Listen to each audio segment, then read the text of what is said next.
Genesis 50:19-20 Thanksgiving.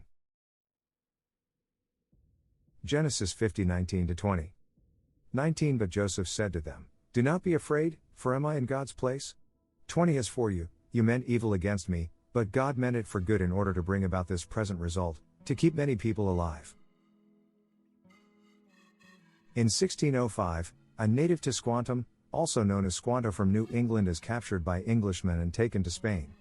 In Spain, he was given an education and received some evangelization. He had traveled to England, where he learned the English language. A monk had looked at Squanto and felt pity for him, bought him and took him to his monastery.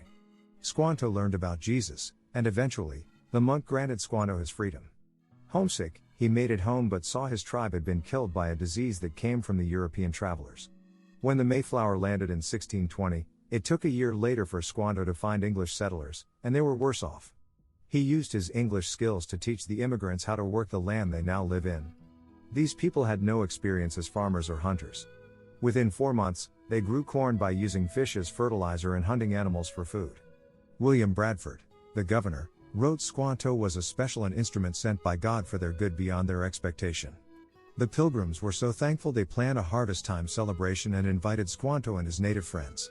Native Americans came with their own food and were ready to share and have a harvest time celebration, and they had such an enjoyable time. The harvest celebration became the annual Thanksgiving holiday. In 1622, Squanto became ill with fever. Bradford recounted in his writings and said Squanto died within a few days. He desired the governor to pray for him, that he might go to the Englishman's God in heaven. People will complain about their situation, and even more so if they do not know about the same God. Squanto came to learn and love the people who kidnapped him. Squanto is like Joseph, who was taken far from home but used the situation to thank God because the experience helped him save people, even his enemies, from death. God bless you all. The Lord Jesus loves you, and so do I. His humble bondservant, Samuel H. Psalm 42:3 My tears have been my food day and night, while they say to me all day long, where is your God? For I remember these things and pour out my soul within me, for I used to go over with the multitude and walk them to the house of God, with a voice of joy and thanksgiving, a multitude celebrating a festival.